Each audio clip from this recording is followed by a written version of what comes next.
Assalamualaikum warahmatullahi wabarakatuh. Halo semuanya. Jadi di video kali ini kita bakal membahas mengenai uh, pengolahan citra digital. Gimana sih mekanisme pemrosesan sih, lebih tepatnya pemrosesan citra kalau kita mau masukin dia itu ke artificial neural network atau jaringan saraf tiruan yang mau kita buat gitu.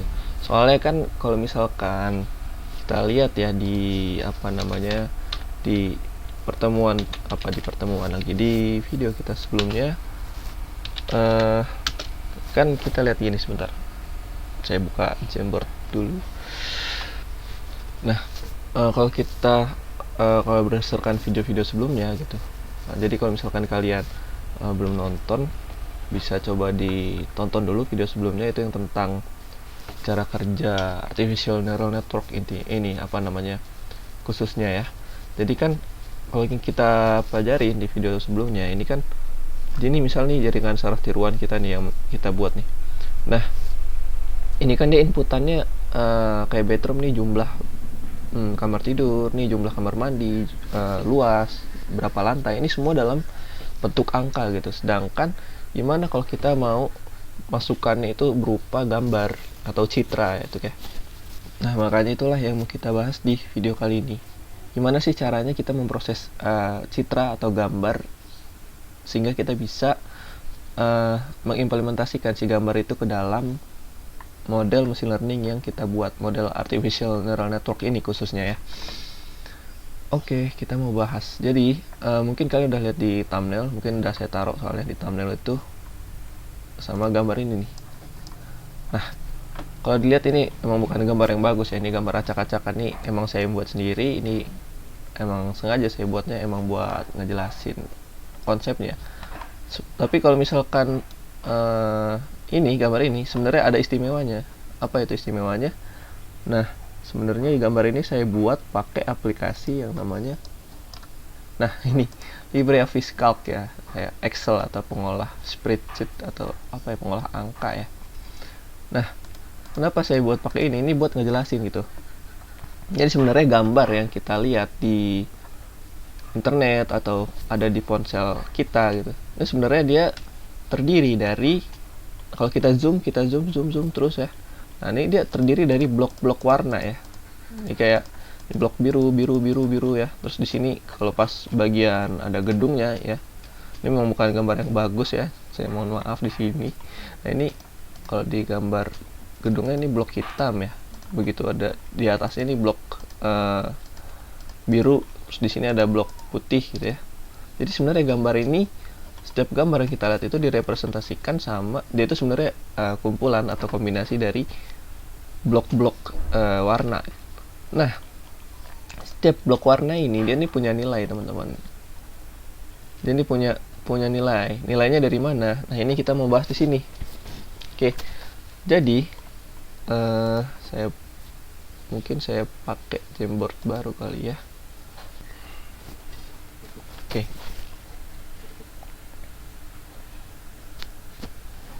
Ini saya buat papan tulis atau Jamboard baru. Nah, di sini jadi ya, maaf nih kalau jelek tulisannya juga ya. Ini citra ya atau gambar. Citra yang kita maksud di video ini tuh gambar gitu ya. Atau sebenarnya bisa juga video, tapi citra ini bisa video, tapi kita khusus di video ini kita lebih bahas ke gambar gitu. Mungkin next kita bahas ke video, tapi untuk sekarang gambar dulu. Nah, citra ini ada dibagi 3 jenis, teman-teman. Ada 3 jenis. Yang pertama ini ada yang namanya citra biner ya, citra biner. Yang kedua ini ada citra grayscale. Yang ketiga ini ada citra RGB. Oke. Citra biner ini apa? Citra biner ini adalah gambar yang setiap blok-bloknya tadi cuma direpresentasikan kalau nggak sama 1 atau 0 gitu ya. Dimana 1 itu merepresentasikan hitam, dan 1 itu merepresentasikan hitam, dan 0 itu merepresentasikan putih. Jadi dia tuh kayak gini lah ibaratnya kalau kita kotak-kotakin ya. Nah, ini misalnya ada gambar yang ada 4 blok gitu. Nah, ini misalnya 1, 0, 0, 1 gitu ya.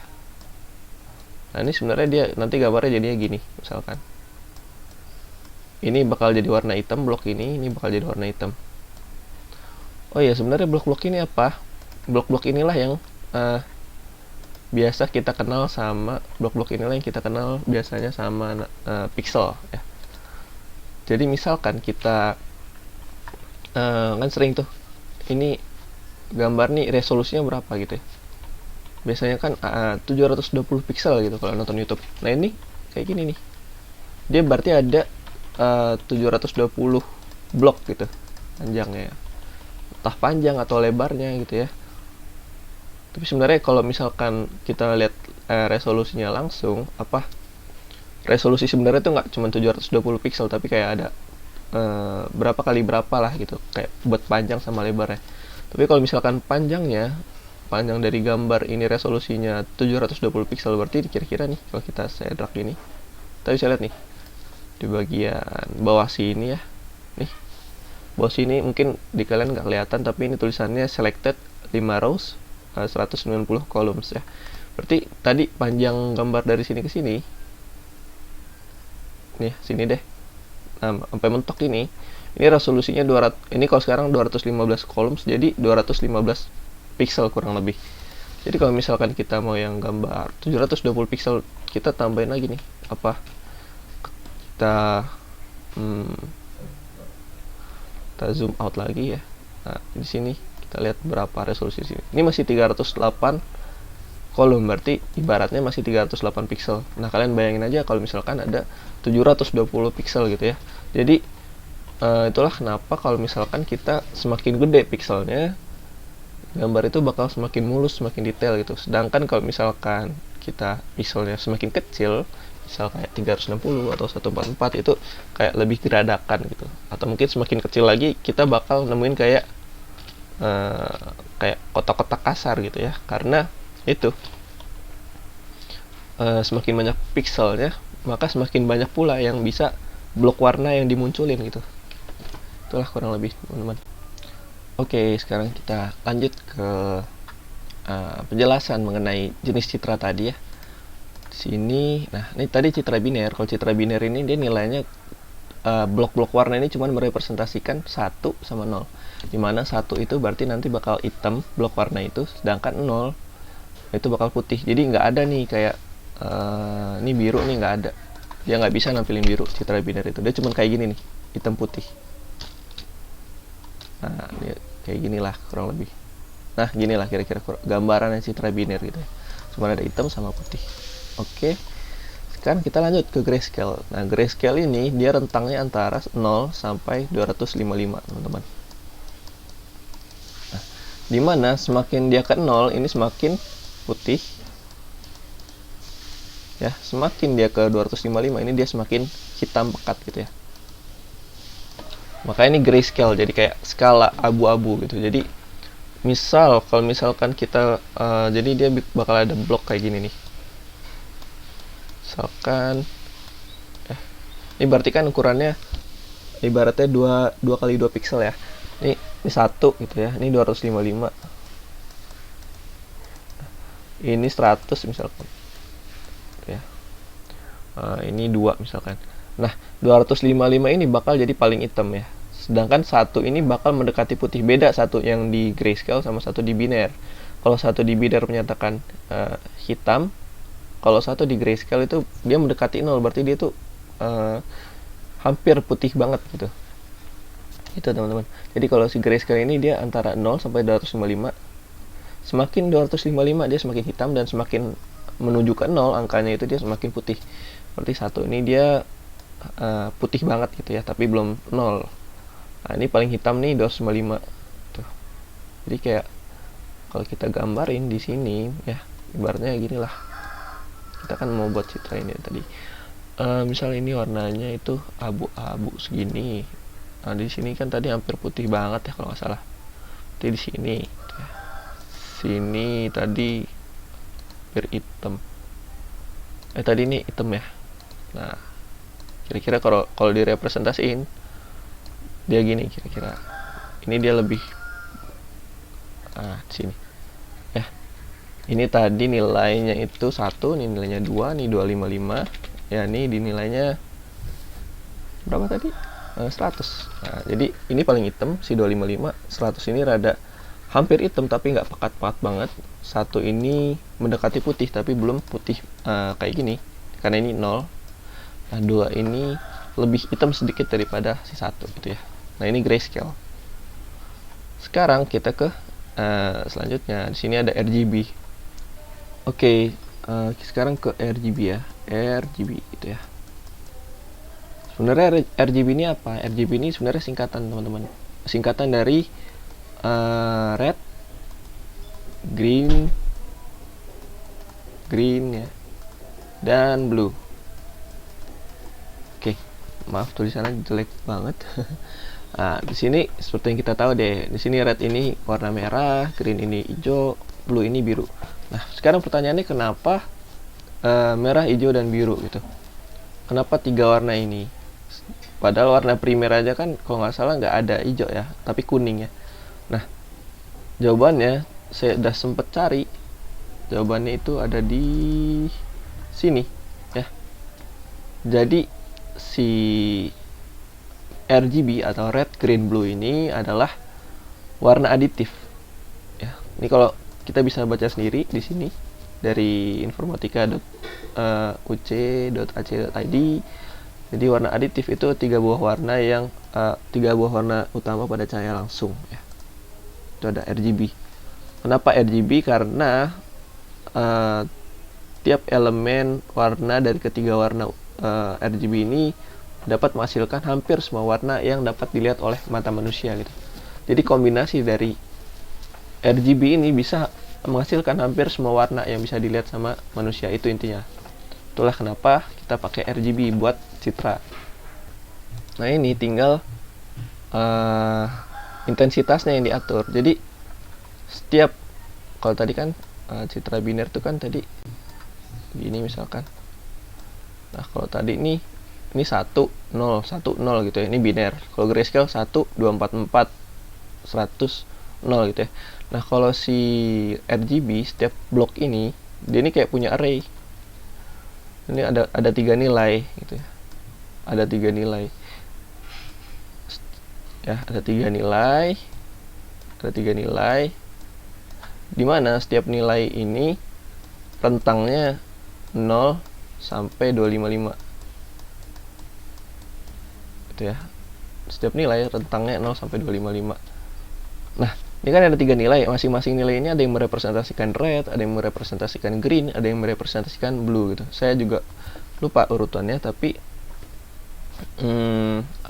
antara red green blue atau blue green red lah, itu kayaknya antara dua itu sih. Tapi bisa dicek lagi buat memastikan, teman-teman. Nah, pokoknya gitulah. Jadi setiap blok ini, setiap blok pixel tadi dia punya kayak semacam array yang isinya 3 elemen. Yang masing-masing elemen itu dia punya nilai rentang 0 sampai 255 buat nentuin tingkat kepekatan dari red atau green atau blue gitu. Jadi kayak tadi nih misalkan red dan blue nih, kalau kita campur kan jadi violet ya. Kalau misalkan blue-nya 0 terus red-nya 255 gitu ya, berarti dia bakal jadi red. Nah, tapi kalau misalkan sama-sama 255 nih, si red sama blue-nya, dia bakal jadi ungu yang seimbang gitu komposisi ya. Nah, kalau misalkan si red-nya 255, misalkan terus birunya kayak 150, dia bakal jadi ungu kemerah-merahan gitulah kurang lebih. Oke. Jadi kita udah tahu nih sekarang citra si RGB itu gini ya kurang lebih. Ini kan tadi gambar misalkan, terus nih misalkan gambarnya ukurannya berapa pixel nih.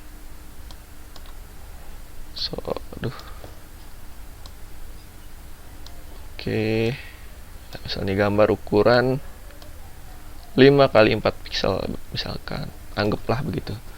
Nah, di sini dia punya nilai misalkan ya. Misalkan nilainya 0, 255, 100. Nah, di sini dia misalkan punya nilai 12 10. Sini dia punya nilai sendiri lah, ini sama misalkan, ini sama cuman sini 15 ya. Nah misalkan gini dan seterusnya gitu ya. Nah biasanya proses selanjutnya itu dia kayak dinormalisasi atau bukan dinormalisasi, dijadiin grayscale biasanya. Untuk kasus kebanyakan ya, sejauh pengalaman saya ini, gambar RGB ini bakal dibuat jadi grayscale. Nilainya jadinya nanti rentangnya itu udah jadi grayscale pun masih jadi normalisasi. Misalkan tadi ya, kalau pas udah jadi grayscale misalkan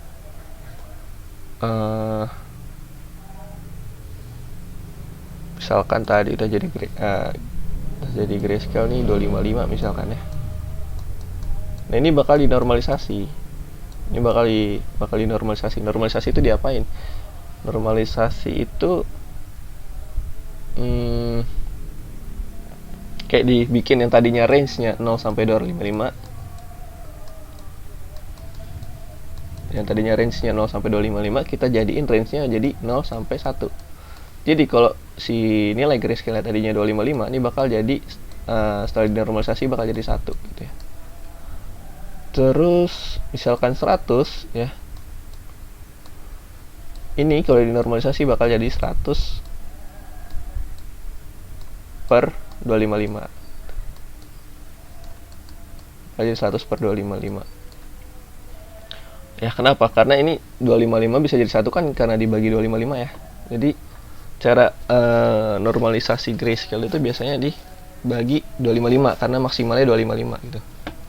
Sebenarnya rumusnya itu biasanya itu gini. Nilai per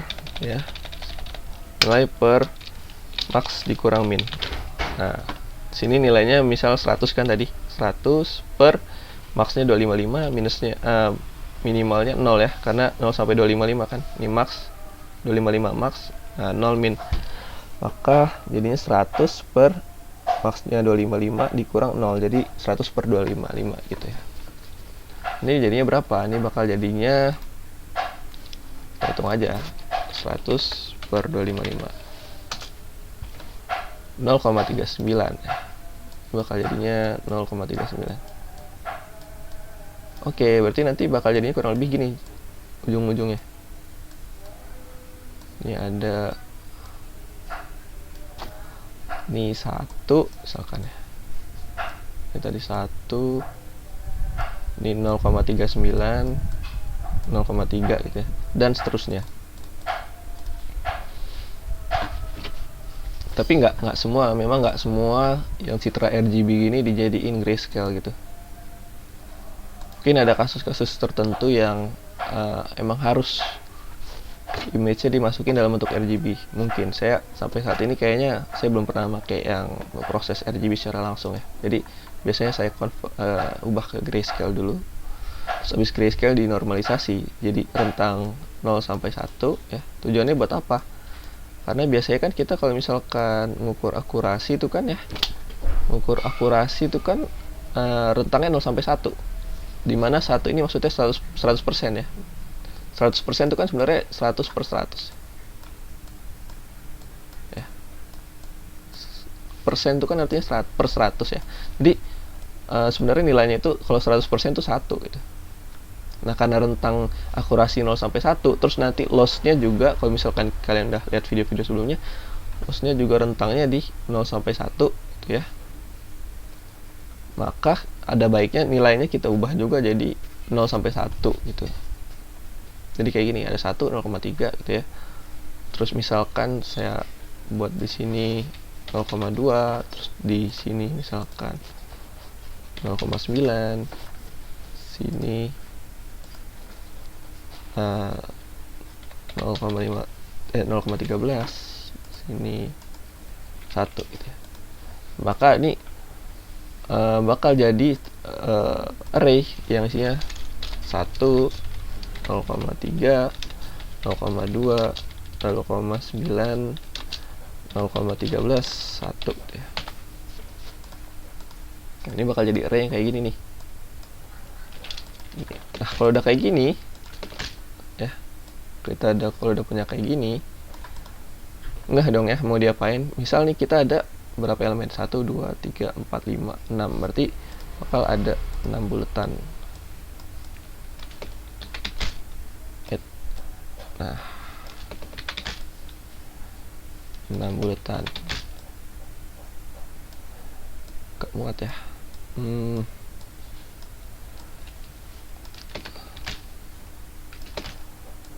Oke, 6 buletan. Terus misalkan kita mau